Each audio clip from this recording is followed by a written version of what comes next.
Okay, so if you do not wish to be recorded, turn off your video now. So should we start? It's 4:30. Yes. Okay, sounds good. Well, welcome everyone. Thanks for joining our class today as part of the Days of Learning.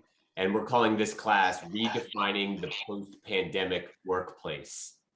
So what that means is we're gonna have this panel of experts talk about the different kinds of adaptations and rearrangements that's happened to work in response to the COVID-19 pandemic. So my name's Aaron Weiss, to those of you who don't know me, and I use the pronouns he and him. If you want to add your pronouns to your name here, you may do so. And I just to let you know sort of the timing of this class, we're starting now around 4:30 and we're going to end at 5:45.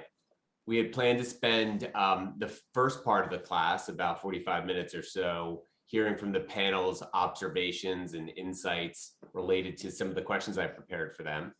And then after that, we can use the remaining time, which will be at least 20 minutes, for questions and discussion. So if you have a question along the way, I'd invite you to add it to the chat. You can also raise your hand using the hand raise feature of Zoom. And that way we can make sure that the panelists have a chance to respond to what's on your mind. I want to also draw attention to our tech angel, Susan Baer, who's generously offered her time to ensure that all things Zoom run smoothly. And if you have a question or issue related to Zoom, use the chat feature and you can direct your question specifically to Susan and she'll help you out. I think it was noted up front by Gail, but this class is being recorded. And if you don't want to be on camera or recorded, you can just turn your camera off. And we also have closed captions available for those who wish to utilize that function. You know, I think Rodef Shalom cares equally about Jewish learning and creating profound connections in these sessions. So all that to say, today is not just about listening to the panel, but also exchanging ideas and hearing from each other. So feel free to participate liberally as we go along here. And so before we start the discussion in earnest, Rabbi Kuhn, would you mind leading us in the blessing for the studying of Torah? Of course. Please join me. Baruch atah Adonai Eloheinu melech haolam asher kitshanu b'mitzvotav v'tzivanu la'asok b'divrei Torah. Amen. Amen. And you can see the English there. Thank you so much. All right, so let's start with, I'll introduce myself and then I'll introduce the panelists. I'm Aaron Weiss, as I mentioned. I'm a member of Rodef Shalom. I also serve on the board of directors. And professionally, I'm a management consultant and I specialize in leadership development. So the gist of my job is that I help executives operate effectively and support organizations with the assessment, selection, and development of their leaders. So today I'll be facilitating this class on the topic of how work has been affected by the pandemic. As with most parts of our lives, the pandemic has disrupted just about everything, including our working norms. And that includes stuff like how responsive we are when people reach out to us off hours, or what kind of footwear we use when no one's looking, or how many meetings we can fit into a day. It's also disrupted our expectations from our employers' expectations of us working in unsupervised environments if you're remote, but also what employees expect from their employers, like childcare or support for physical and mental well-being. We also are valuing new capabilities like using technology to collaborate. So a lot's changed. And for many, this disruption has afforded an opportunity for deep reflection about the meaning of work, oneself as a worker, and the arrangements for how and where work is done. So, you know, in some ways, the pandemic has served as a time machine to the future. We've come so far, so fast, but to what end?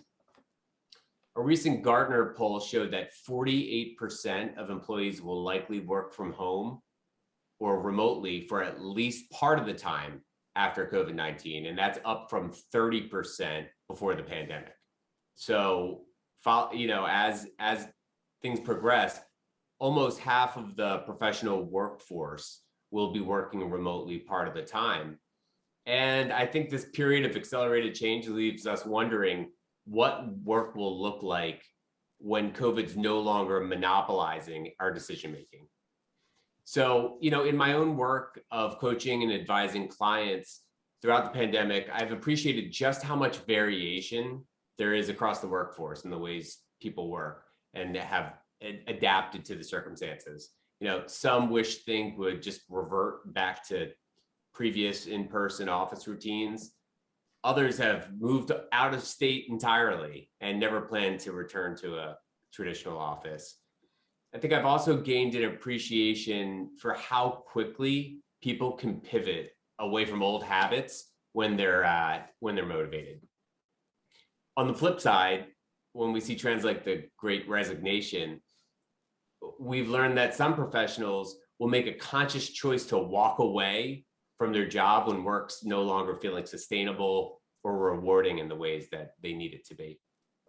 So that's a little bit about my point of view, and I'd like to now invite our panel to introduce themselves and share some brief remarks about how the pandemic has reshaped their perceptions of the workplace and and kind of give you their unique, distinctive professional lens on the future of work as it's been reshaped by the pandemic. So first, I'd like to welcome Rabbi Kuhn. Well, thank you, Aaron.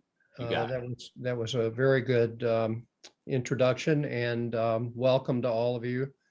I, of course, would like to begin with a Davar Torah because we are a religious organization, and we're looking at this somewhat secular problem and issue through a Jewish lens. But of course, those of you who know me know that I look at everything from a Jewish lens. And so there's no real difference between secular and religious in my mind. And this experience of going through the pandemic, I think, is a perfect example. We have been given a terrible brush with death, all of us, and we all know people who have unfortunately tragically died from this and have heard about that and or have become very sick and disabled. And then there are the rest of us who, thank God, were not touched, but we were certainly psychologically touched. And so by having this time to, whether you were in quarantine or just scared to death, and every time you walked out the door, every time you took a breath, you still had you had time to think about your life. And that's what Judaism's all about. So I'd like to come to my favorite Torah portion, Lech Lecha, which is a story about the birth of Judaism. Abraham and Sarah are living the life, they're in a nice upper middle class home in Ur. They were actually in the suburban area of Ur, and they were comfortable. They had two German camels in the garage, and they were, they lacked for nothing. He was in his father's retail business, and everything was fine, except something was missing in his life. He knew that Abraham knew that he had to make a change. And so whether it came from within him to make this change, or as the Torah in the book of Genesis says, God tells him to lech lecha, to go forth from your home, your homeland, your father's house, and go to a place that I will show you. Lech Lecha really means go to yourself. So that is exactly what I would like to focus on today, just very briefly. The idea of what do you mean, go to yourself? Who am I, myself? Who are you, yourselves? And if you have had this opportunity to really think about that over these past 20 months or so, and that I think is really one of the main reasons that people have resigned from their jobs and maybe are thinking about changing jobs. And because they're going to themselves, they want to know who they really are, what are their talents, what are their God-given gifts that they can use to make a better life for themselves, for their family, for their community. And that's really what Judaism is all about. I mean, if you boil it down to its essence, it's about thinking about how we can change and become better people. So that's just my introduction. I've got a lot of other thoughts on this, but to me, Aaron, you mentioned it. You said, what is the meaning of work, and what is the meaning of our lives when we work, even if we're retired? What do we do with our time, and who are we, and what can we do to help make this a better world? Thank you, Rabbi Kuhn. In listening to you, I'm thinking about the fact that many of us had an unexpected opportunity to reflect during the pandemic. At the same time, some of us were working so hard, we hardly had any time to reflect. And maybe that was a reason why some are choosing to step away to rethink and reconsider how they apply their effort. But it gives us a lot to think about. Andrea, I'd like to welcome you next and give you the chance to introduce yourself to the group. Thank you. I'm trying to unmute myself. I think I'm unmuted now. Thank you, Aaron. Rabbi, I wish I had thought of using Lech Lecha at my place of work. That would have been really a wonderful way to explain what we were trying to do and what everyone was going through at the time. First, I'm absolutely delighted to be part of this panel, and I'm really looking forward to those of you that are participating, what your views and thoughts and opinions are about we can't really call it post-pandemic, I guess almost sort of post-pandemic workplace.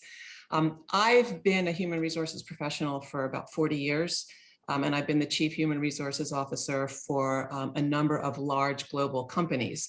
So that's a perspective that I have when I think about what the post-pandemic workplace would look like. I did retire earlier this year. It had nothing to do with the pandemic. It just was the right time. But I have to say that in all my years in human resources and with all the challenges and changes that I've seen, the pandemic really was, I think, the biggest challenge that I think all of us in our profession have come across. When we had to, at the particular company I worked for, we had to figure out how to, and we thought this would be the biggest challenge, figuring out how to get 8,000 people around the world to work effectively from home with working technology, desks, chairs, flexi time, all of the above, knowing that they had children that they were homeschooling or elderly parents or whatever that they were taking care of. But once we got that all set up, we thought, oh, this is great.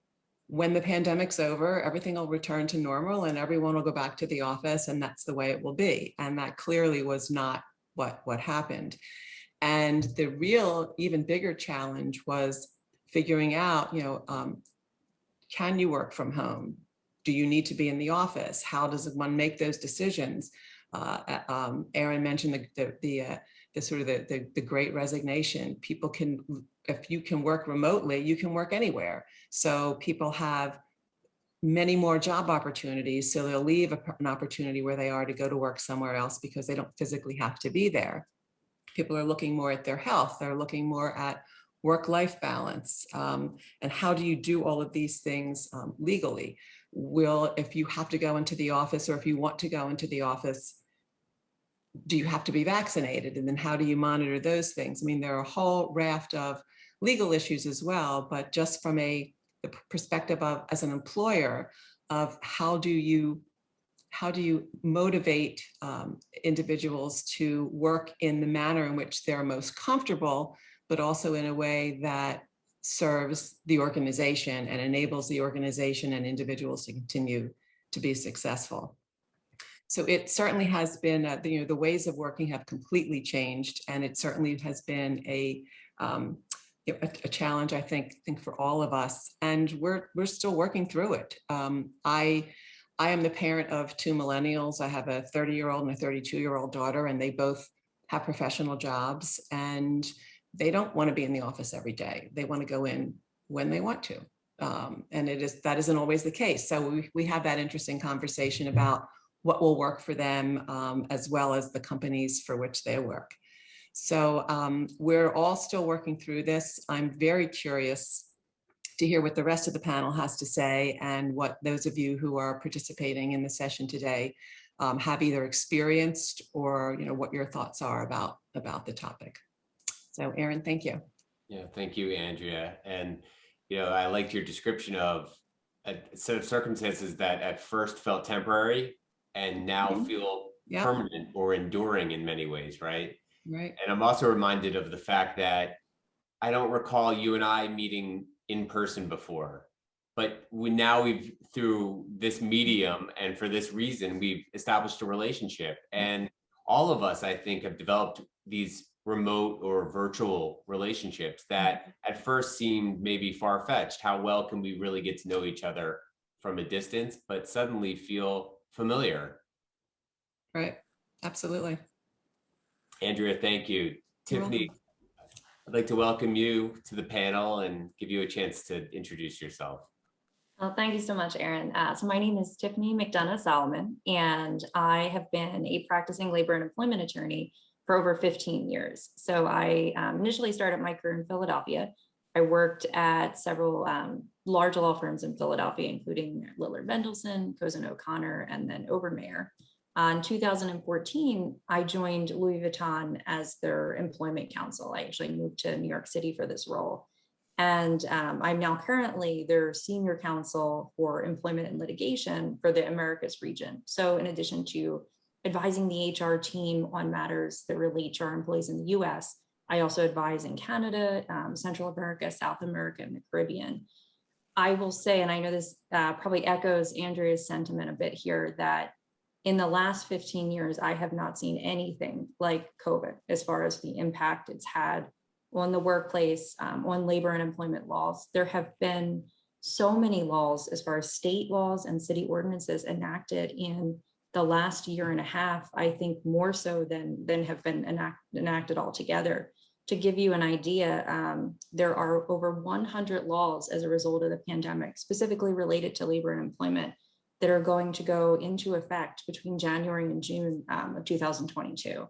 So that's just a small piece of the laws that have come out. I think, as we're talking about this, really, the pandemic really turned everything on its head for the workplace, right? So you had many employers who, with very, very little notice, were forced to shut down all of their operations if they weren't essential, right? So they had to then pivot in order to keep their businesses afloat to virtual. And then you had, kind of figuring out, and I know Andrea touched on this, legally, what can you do? Because the issue is all of those laws that apply in the physical workplace, they apply in the virtual workplace. So for example, keeping track of employees' hours, and, if you have non-exempt employees, right? So non-managers, making sure that they're tracking all of their overtime, making sure that they're being paid for that.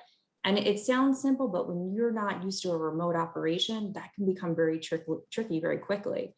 And you had employees, especially employees that were very busy during the pandemic, they were just doing what needed to be done for their companies, right? Just chipping in wherever, working all sorts of odd hours.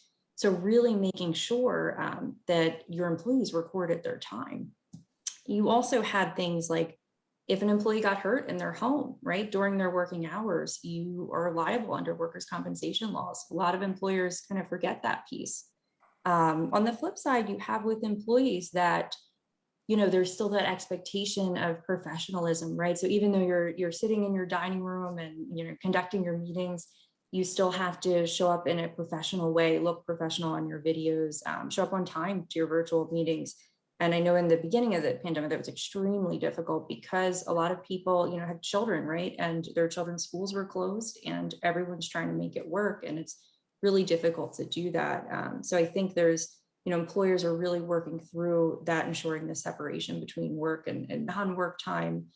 Another, I think, less talked about aspect is the actual impact on the physical workspace. So non-virtual environments. So environments like your essential retail, your healthcare settings, transportation, they couldn't be virtual, right? So it's really was this emphasis on employee safety.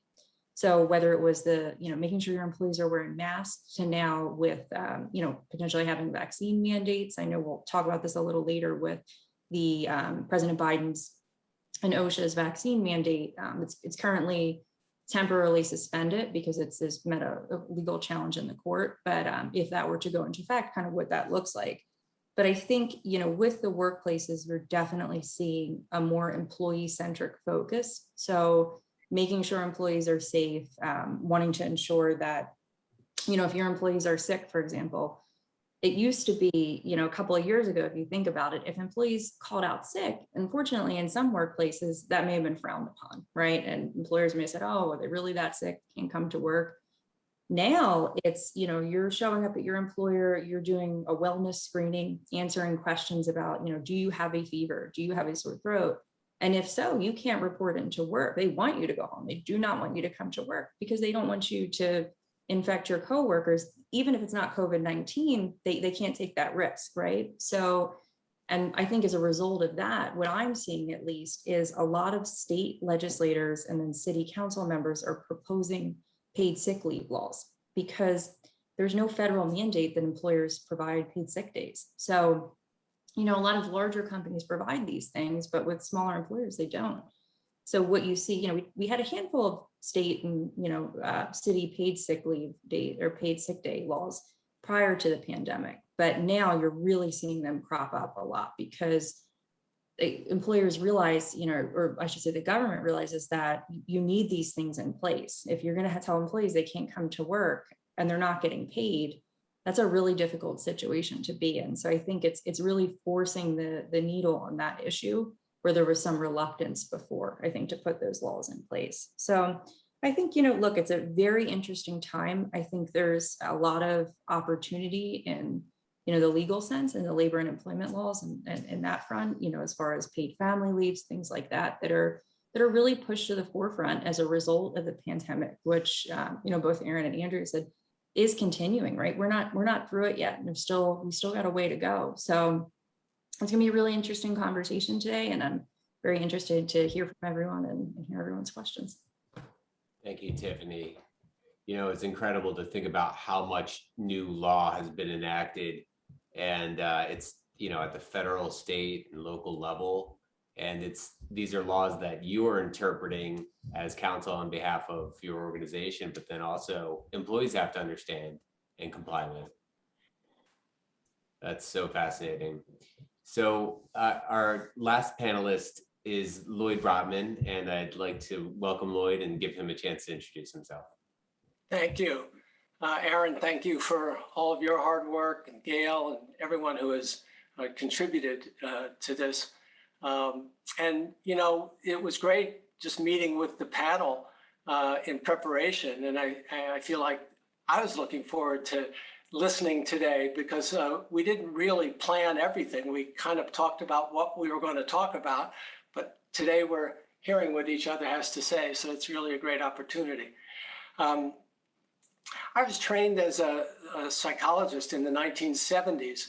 I actually went to graduate school right after my bar mitzvah, obviously. And that was a joke. And I engaged in a traditional clinical practice dealing with anxiety and depression and families and marriage counseling and so forth. And then in the 90s, for a variety of reasons I won't get into now, I began to work with businesses and business leaders. Companies were going through what they called at the time, downsizing and then the term right-sizing came into vogue. And so my practice really moved away from clinical into organizational development.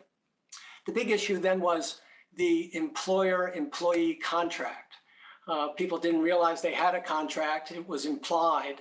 But the contract, according to the employer, was beginning to change. They were rejecting the idea of a job for life. They were rejecting the idea of having you retire and getting a gold watch. And essentially, they began to encourage employees to take responsibility for their own career, to take responsibility for keeping their skill set up, developing competencies. And some believe that was sort of a way of saying, we don't owe you anything, so if we downsize you and if we fire you, we're not to blame. But actually, it was an interesting message. And initially, employees kind of rejected it. They were resistant to the idea, but then they embraced it, and they embraced it to such an extent that some businesses actually maybe were unhappy because they were beginning to lose some of their great talent who said, gee, I can get a job in another place and they'll value me more. So the early resistance shifted, and the old concept of having a resume with too many jobs on it, and that would look bad to a prospective employer. I think today, you probably, if you have a resume that has only one job, that doesn't look so good to your employer. People will say, well, why'd they stay in this job for all these years? How come they haven't taken other opportunities? So then my work evolved from sort of general organizational development to more executive coaching and leadership development. And that started with only remedial work. The only calls came in about fixing, you got to fix this guy. He beats people up. He's horrible to work with. You got to fix him. That at the time was oftentimes very hard to do. The person had already derailed. And people who do what I do began to influence senior executives to spend your money developing people, not who have derailed, but develop those people who are kind of in line for those bigger, more responsible jobs, and who maybe don't have the skill set, the people skill set, but help them to develop it. Actually, the term performance psychology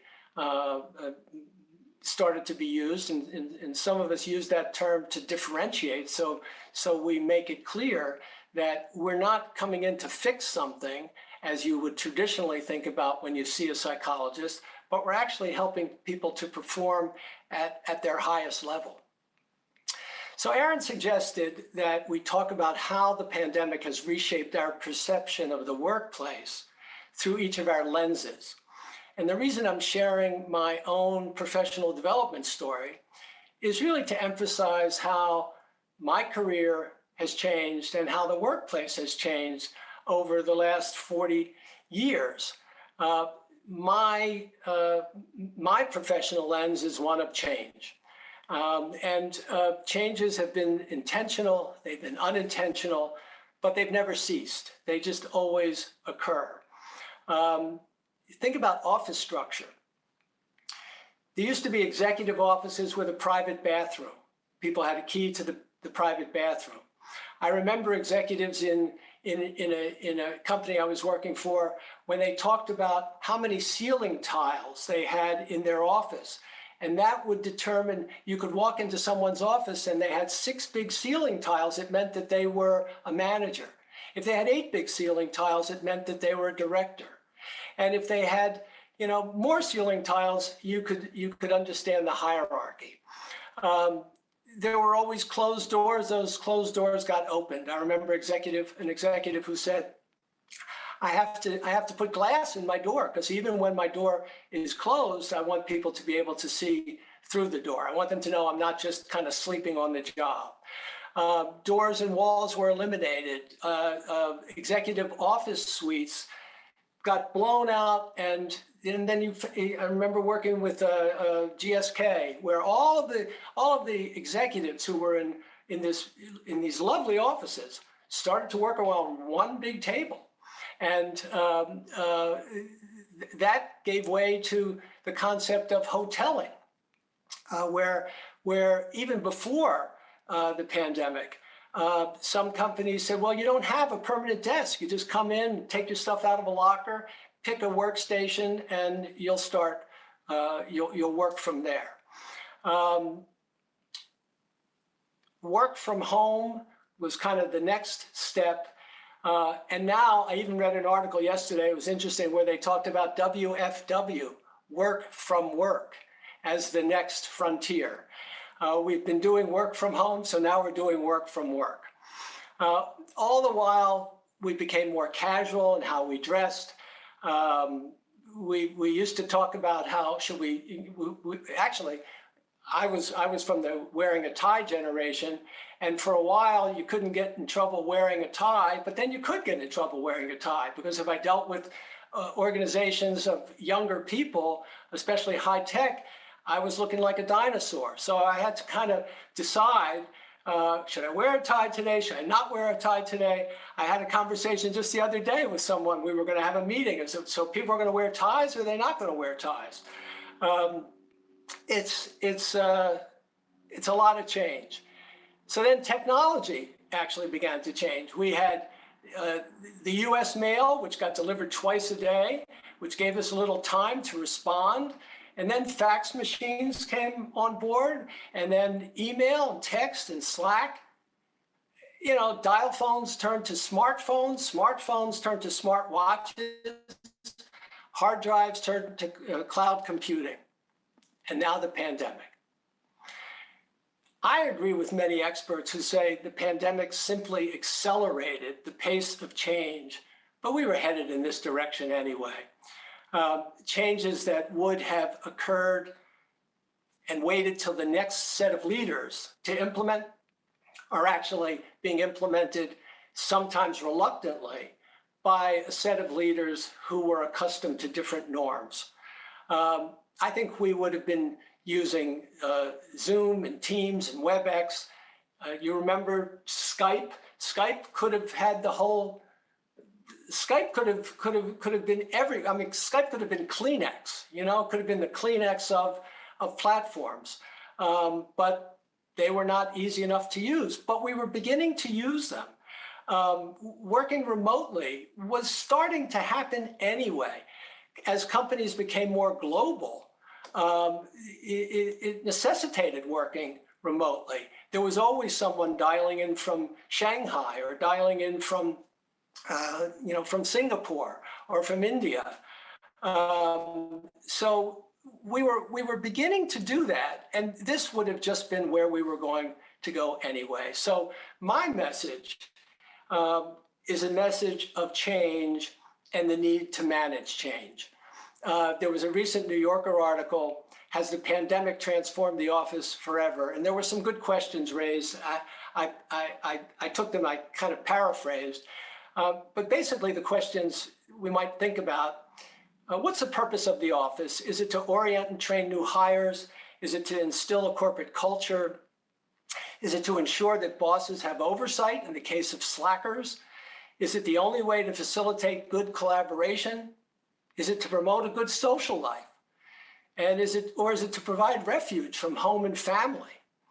I suspect that through our conversation today, we'll probably raise more questions than we will will come to answers. But I would like you to think about the concept of change, and change as something that's normal, predictable, and inevitable as a process that we always go through. Thank you, Lloyd. Giving me a lot to think about there. There is this interesting interplay between individuality and our own needs and preferences, and what organizations need for purposes of uniformity and expectations. And you've helped me think about that. I was also thinking about how you described the symbols of status in organizations, and how it used to be, the panels you described in the ceiling, And remotely, it's become perhaps whether you were seeking refuge in Florida or somewhere nice like that, or what your house looks like. But we've also found ways with virtual backgrounds to disguise our whereabouts. Right. So it's further obscured. So much interesting opportunities to explore here. And as you can tell, this is a fabulous panel. So I'm excited now to take a deeper dive. What I've done is prepared some questions that I'd like our panelists to, give their take and perspective about. So I'd like to start by asking Andrea and Rabbi Kuhn to elaborate a little bit on the Great Resignation that we've been talking about. So that's this situation where I think Americans in particular, especially in the, I think 30 to 45 space, that's what the statistics are rethinking their professional priorities and their identities related to work. And what I'm wondering, and what I'd like to hear your insights on, are why is it that you think that the pandemic has prompted so much reflection and reconsideration about work? Go ahead, Andrea. Thank you. I think it's a number of things, and while I know that a lot of press has focused on that age group, Aaron, that you just mentioned, I think it really does go beyond that. But I think that there are a number of issues. People have been for those individuals who have been able to work from home, they've had the opportunity to spend more time with their families. Now, for some, maybe that wasn't a good thing, but I think for a lot of individuals, they had the opportunity to see what it was really like to spend time with their children and with their families, and how much time they were missing because they spent so much time in the office. So I think that had something to do with some of the discussions. The continued blurred lines between home and work, particularly working from home, where your laptop is open, it's always there. When I was working from home, I would start at 7 in the morning, and at 8 o'clock at night, my husband would say, "Am I going to see you at all today?" Because it was just so much easier to just sit in front and just continue to work. I think that had people thinking about things in a different way. Commuting, working from home, people didn't have to commute for a long time, and that had an impact on one's quality of life. Just personal health and stress. I think that particularly for frontline workers, they've been so mistreated. You see what goes on airlines and in restaurants, and I think a lot of people have said, I just don't need this in my life anymore, and I'll find something else to do. Maybe I'll do without, or maybe I'll try something else. And the whole working from anywhere, I think, really has had a big impact as well, where, as I mentioned in my earlier remarks, it used to be if you had to work where your office was. Now you can work anywhere. So you can apply for a job any place. Or if you lived in an expensive place like San Francisco, you could move to, Kansas and still do the same job. So I think there are a number of things really have impacted those changes. Andrea, I'm hearing a few things thematically from you. I'm hearing about prioritization or reprioritization. So you're spending a lot of time, say, with your kids and saying, hey, this deserves to be at the top of my list. I'm also hearing about optionality and saying, well, if I can work remotely, that opens up a lot more possibilities for me to pursue professionally. Yeah. And then also there's the matter of burnout, which is people are saying, I can't do it anymore. This has been overwhelming or stressful or unsustainable, and I need a break. And I think that goes back to Lloyd's comment about the blurring of lines. You used to have a couple of days to reply to a piece of mail.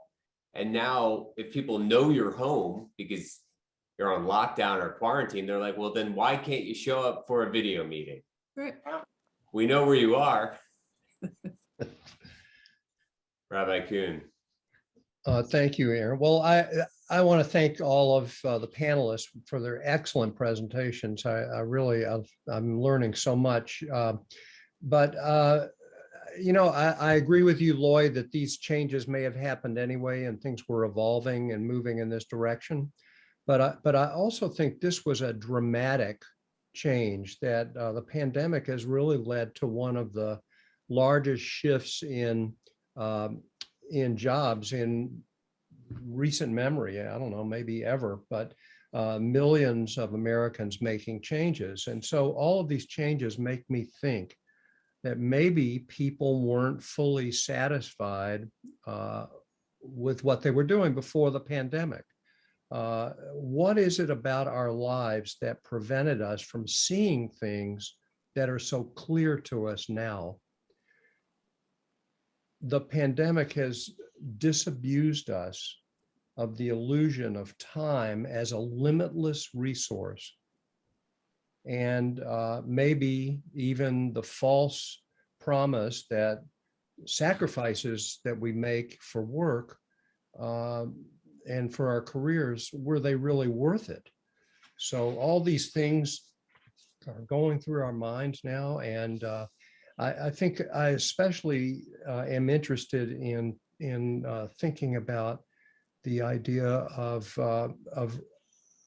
what we've been through makes us realize that time, I mean, if anyone thought that time was a limitless resource, many times we like to think about that. We don't like to think about that concept, but if we do, then what we're doing is exactly what we do on Yom Kippur. When we confront our own mortality, all the symbols of Yom Kippur have to do with death, with the white robes that we wear are actually supposed to be the kittel, which is the shroud that's worn when you die, when you're buried.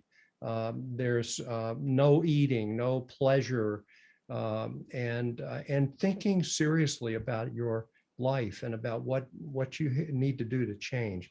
So those are the kinds of things that we do on Yom Kippur. So this has given us an opportunity, this experience to do this on our own, whether we want to admit it or not. I think, people say, well, my God, what if I get COVID? I mean, what have I been doing with myself? Have I wasted my time?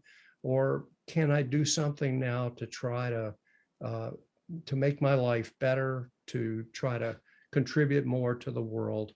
And to me, that's really, that's my number one issue in this context. Really interesting that we're grappling with the finite nature of our lives, and that it can be snatched away from a novel coronavirus. And it's given us an opportunity to reconsider, how we want to live our lives and what our sources of satisfaction are.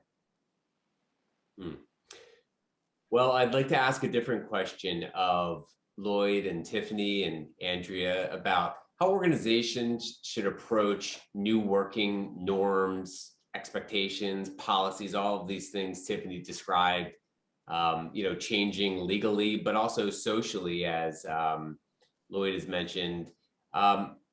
So if the conditions remain in flux, and as Lloyd described, change is not only normal, but it's even accelerating. How are organizations supposed to establish what's expected, and, how we even just follow the rules? Tiffani, do you want to get us started on this one? Yeah, sure. Thanks so much. So I obviously come at this from the legal perspective, right? And I think, organizations, particularly, in the last year and a half and even going forward, really learned a lesson, I think, in flexibility and agility, right? So it's this constant need to be able to change, and sometimes change at a moment's notice, right? And a lot of your workplace policies, not all, but a lot of them are driven by what the laws are, right? In the states or the cities you operate in.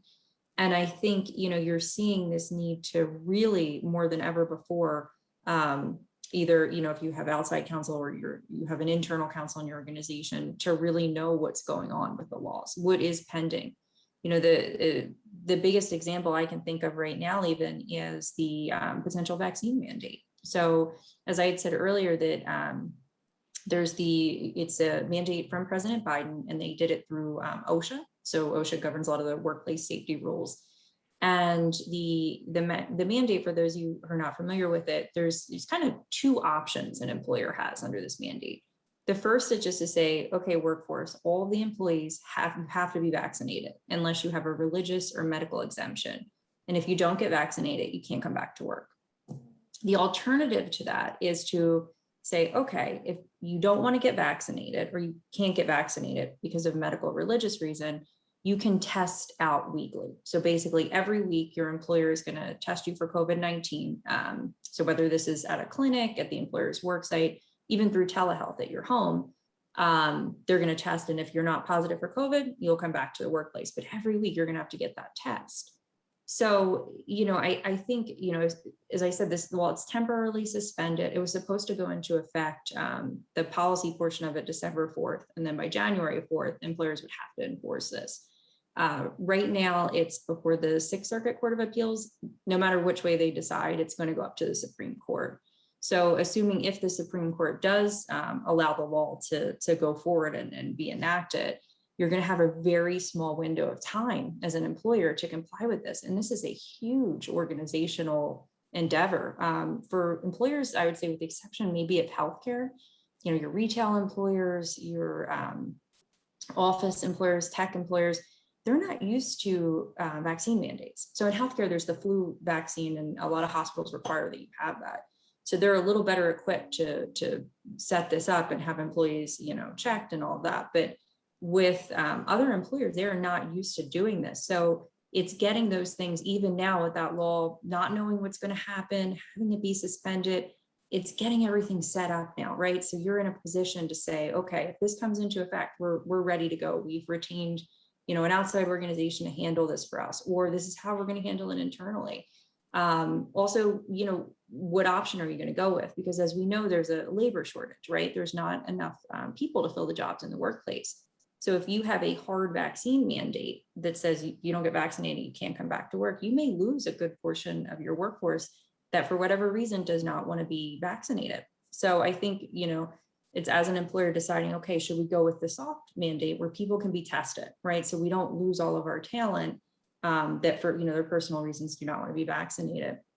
And then I'll add just one more thing to that with that mandate, assuming again, that goes into effect, there's all sorts of state laws that are now being enacted in the last 2 weeks that are making it for the states with governments that do not agree with the mandate, they're making it very difficult for employers to enforce it. I'll give you one example. In Tennessee, they just enacted a law that said, basically, okay, you can do this if you put this into effect, employer, if you require a vaccine mandate.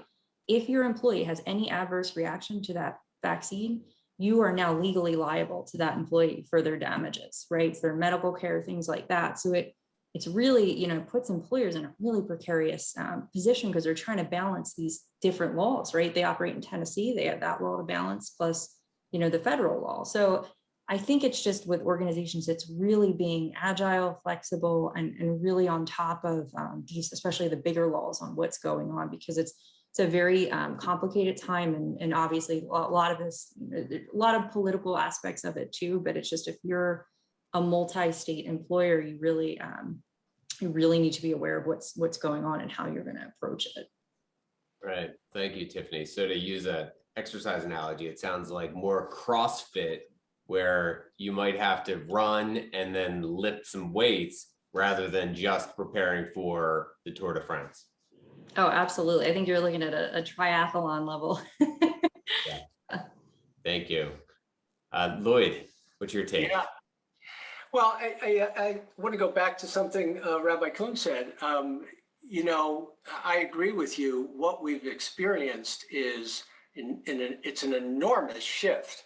And my characterization of sort of normalizing change should in no way make it seem like I think this is no big deal.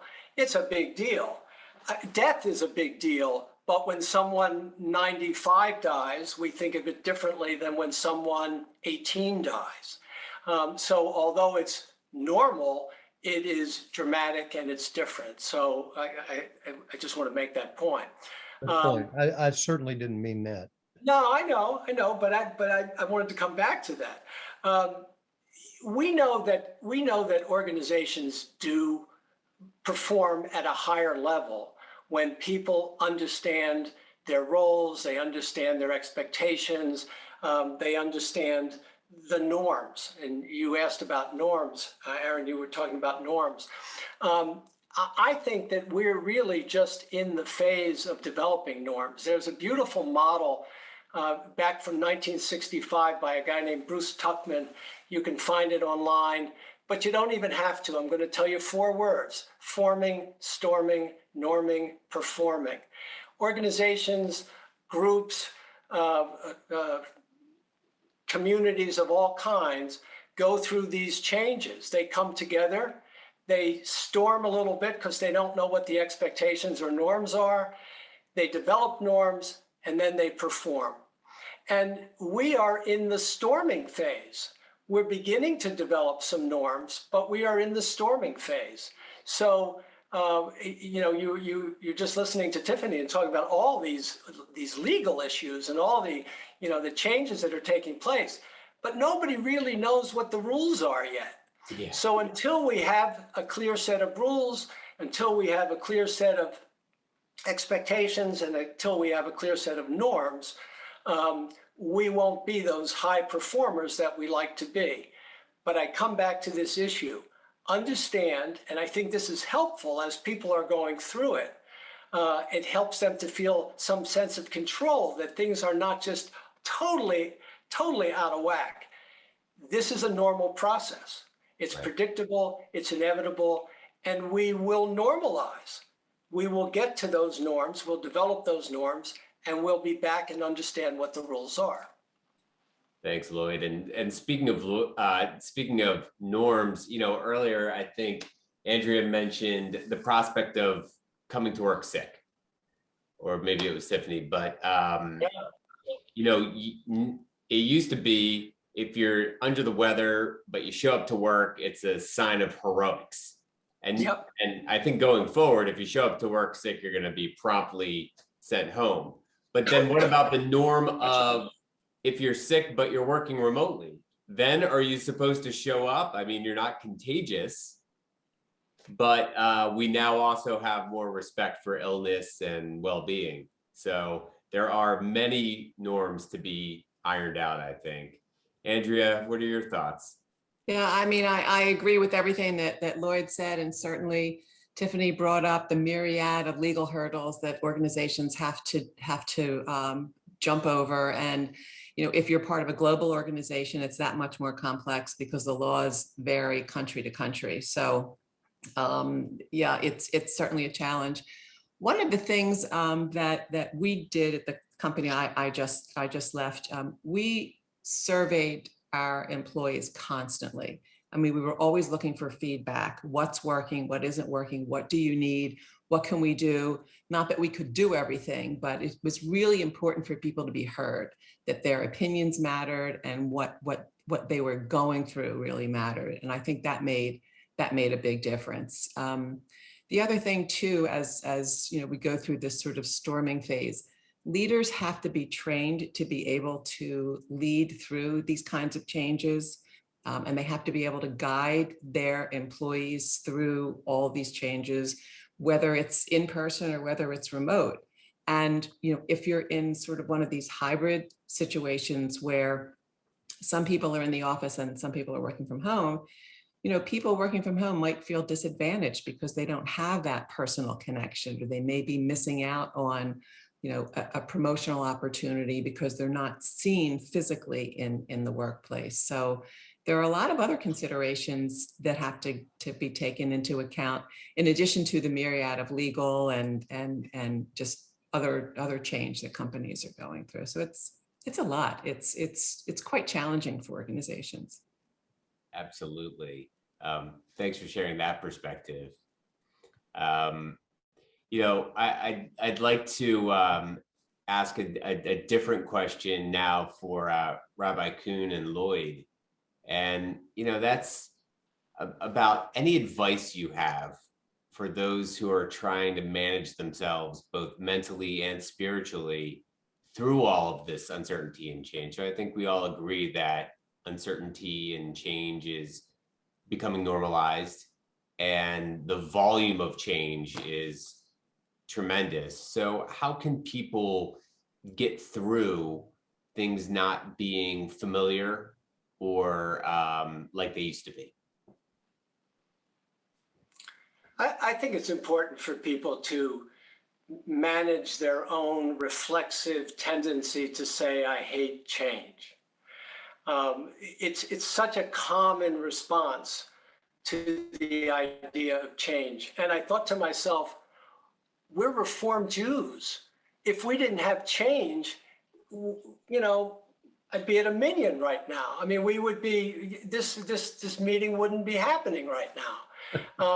So let's all understand that we've all had many changes actually that have been wonderful changes in our lives. Let's understand that that human beings are incredibly resilient, that even people who go through tragedy oftentimes kind of reboot their lives and get their lives going again. They don't forget what happened, but they're not victims of what happened. They're survivors of what happened. So, I mean, I encourage people to think about their resilience and think about how change has actually been a positive, and recognize that change is normal, and recognize that change is a process, and not get too crazy about feeling out of control. We're on a path to a greater sense of control as we develop norms. Thanks, Lloyd. That's great, Lloyd. Thank you. The only thing I could add is that if you include someone's spiritual attitude about work, then along with Lloyd's excellent suggestion to try to grow up and accept change, because that's what life is about, but also to think about what you're doing in a positive way. So I'm reminded of this, my favorite story about work. There were these three workers in ancient Jerusalem building the temple. They were hauling bricks from the brick yard to the, you've all heard this, so I'll go fast. From the brickyard to the temple site, and someone walked up to one of the first worker and said, "What are you doing?" And he said, "I'm hauling bricks. What does it look like I'm doing?" Okay. And then they went up to the second worker and said, "What are you doing?" And he said, "I'm trying to earn a living for my family. I need to feed my children and to have a roof over their head. And this is how I earn a living." And then asked the third one, "What are you doing?" And the third one said, "I am building the house of God." I rest my case. Powerful. I'd like to invite the other panelists to be in the spotlight now. And as they come on screen, something Andrea said was interesting, which is organizations have had to do a lot of listening, right, to help hear the different ways people have responded to change and uncertainty. And something, Andrea, I'm interested in your interpretations, but something I've learned by polling people is that it's pretty inconsistent. There are lots of unique and diverse experiences going through all of this, right? So while the act of listening, I think, is inclusive and makes people feel validated, what they want and need seems to vary a whole lot on certain dimensions. Is that what you found in your surveying? It is. I think that's a great question. It is. And, you know, the trick to doing a lot of surveying and listening is to respond and respond with honesty. So you can't accommodate every request, and you can't do what every single person wants to do because it's physically impossible. So you do have to set some expectations and parameters and be honest about what you can and cannot do. And if you can't accommodate something for whatever reason, you explain why. So, you know, if you don't like something, at least you understand the why behind it, it makes it a little bit easier to accept. You know, companies are going through, and Tiffani certainly knows this, the whole vaccine mandate right now. So depending on your point of view, you may not be able to work in an office if you choose not to get vaccinated, or for some reason you can't be vaccinated. And that's an accommodation that companies may not be willing to honor. So I think it goes both ways. I think it goes both ways. Yeah, yeah, and the consequences for certain behaviors have shifted dramatically. Mm-hmm. You know, I want to give our audience a chance to ask questions of the panel, and I'm reading here in the chat that Gail has something on her mind. Gail, would you like to verbally share what you're thinking about? I have so many, this discussion has stimulated so many wonderful questions, but the one just thinking about Lloyd's point, and I think Rabbi Kuhn was supporting in some way, that if accepting change, accepting the inevitability of change, stop being so paralyzed by it at any rate. Somehow, what does that free you to do? Does that free you just to access all the rest of your assets and resources, or is it something specific that mindset then prepares you for? I think it frees you to look at opportunity. It frees you to not look at what you've lost, but what you can potentially gain. There's nothing wrong with recognizing loss. In fact, you should recognize what you lost, but also you can be open to opportunity. So I think recognizing that it's a process opens that other door, the opportunity door. Doesn't close the loss door, but it opens the opportunity door.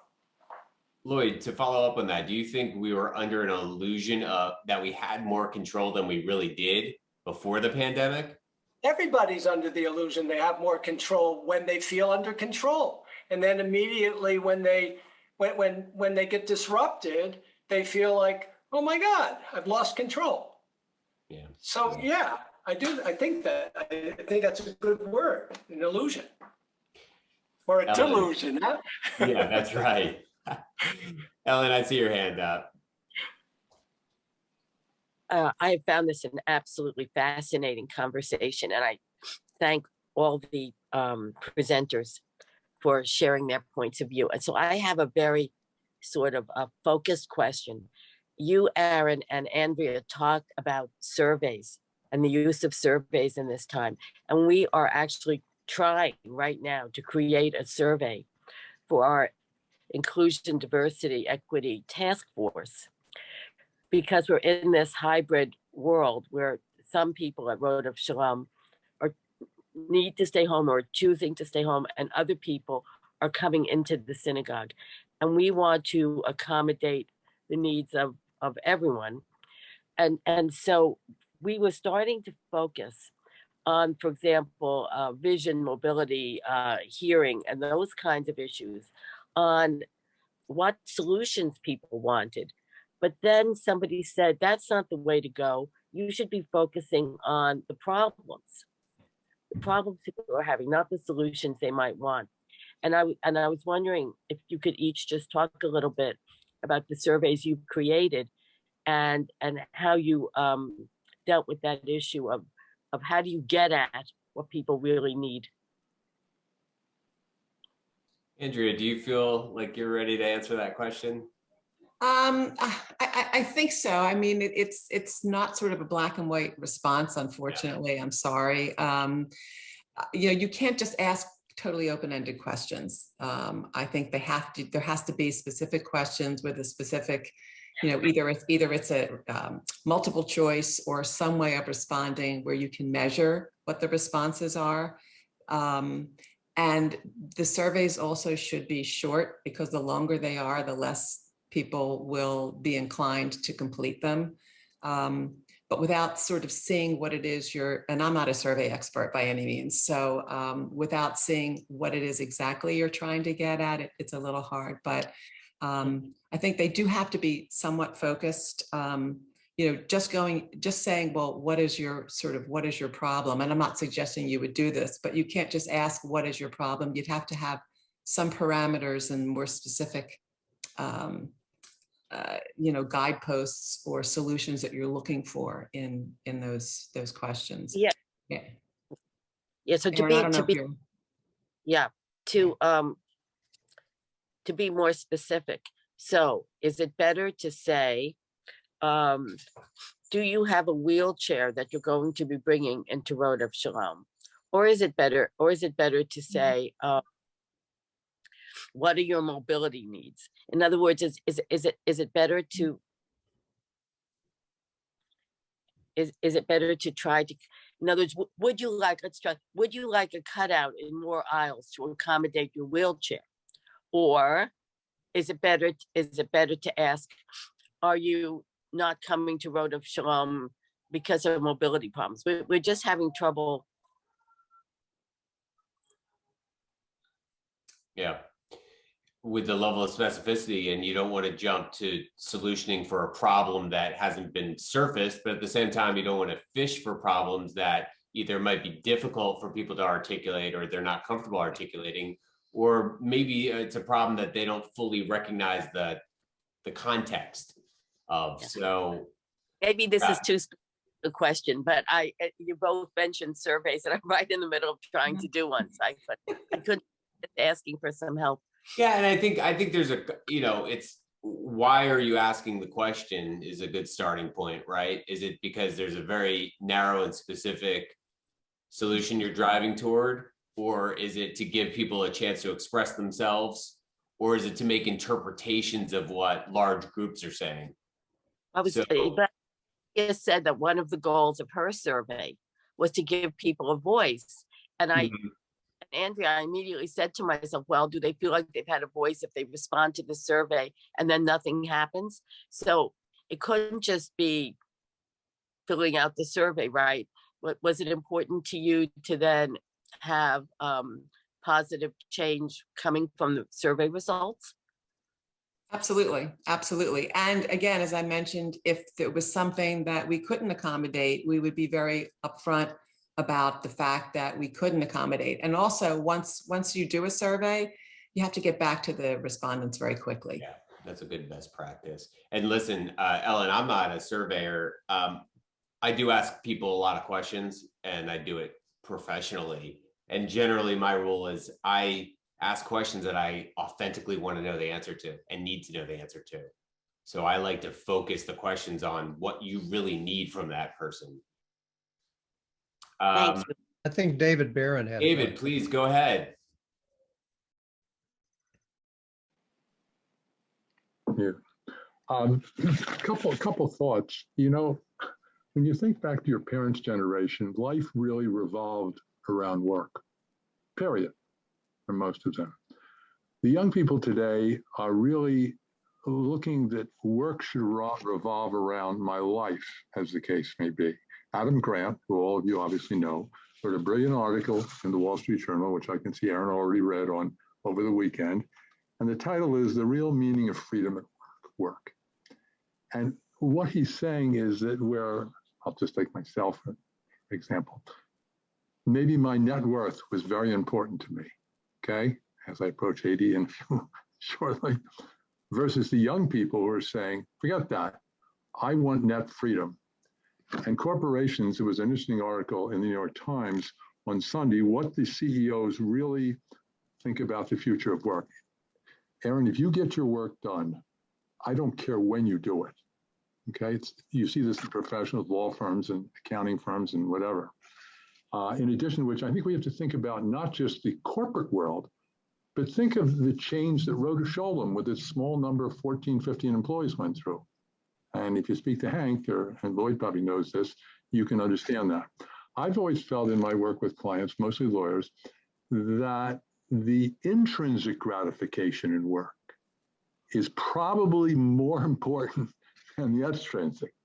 The money be good, and the benefits and the dinners and the drinks and so on.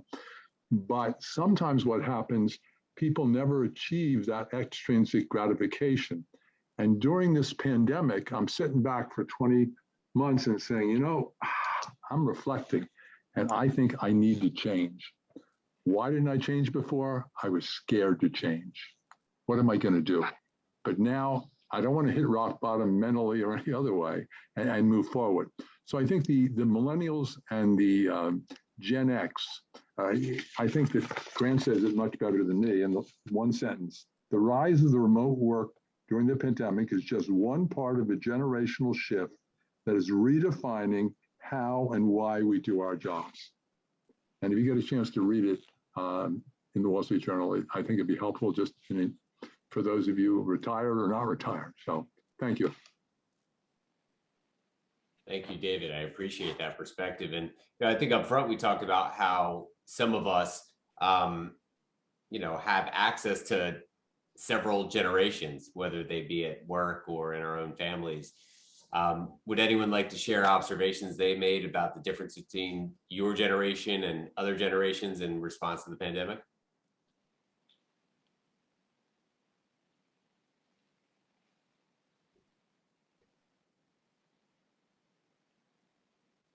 Well, I'll take a crack at it. Yeah. I don't understand how an organization can work when you're not together. I mean, that's my generation, I guess, but it's me also.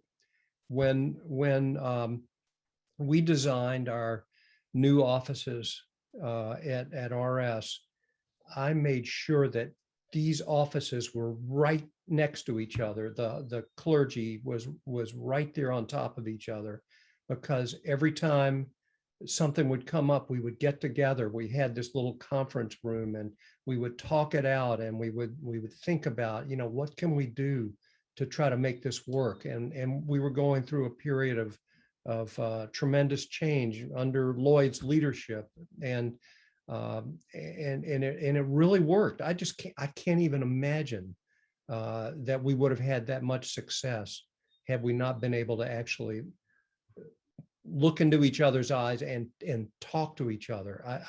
I'm sure it can work, but I don't get it. I appreciate that. The woman was telling,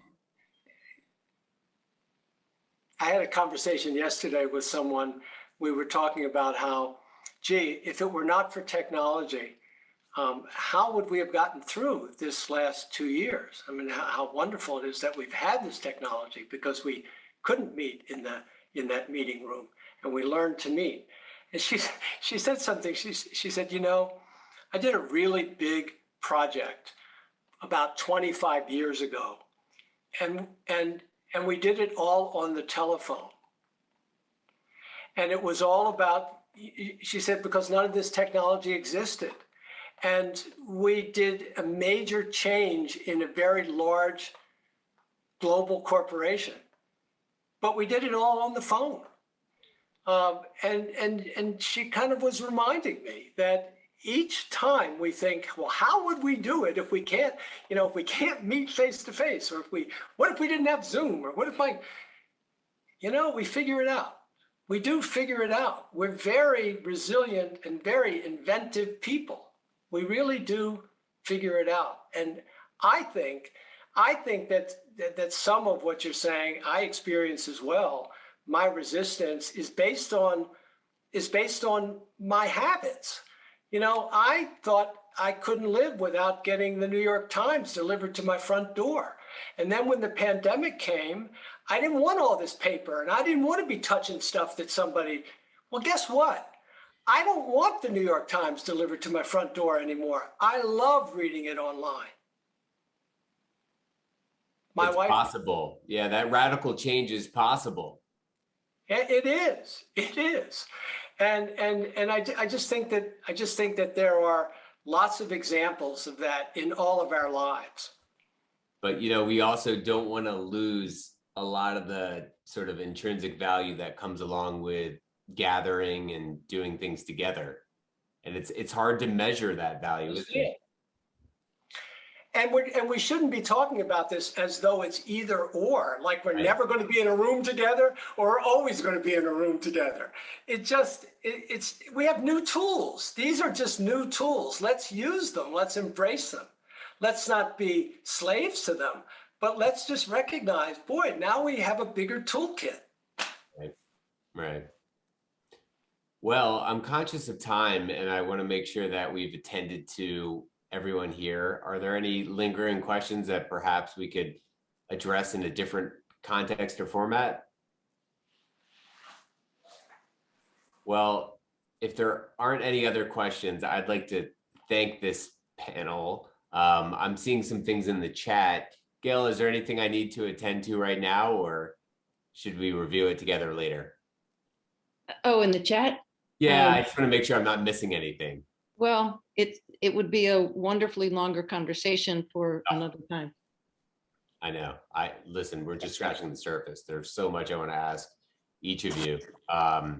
So let's do it again. But for today's purposes, this is a great success. And I can't thank the panel enough. I also want to thank Gail, you and Ellen for putting this together.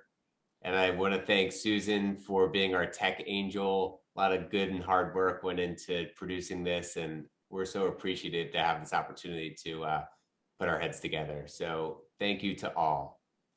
Thank And you. thank you, everyone. Thank you. Please Thank fill you. out the survey Bye-bye. feedback form, the link's in the chat. All right, there's a survey link that you can take to give us all feedback. Okay. All right, thanks. Thank you. See Thanks, ya. everyone. Bye. Bye. Bye. Well done, everybody.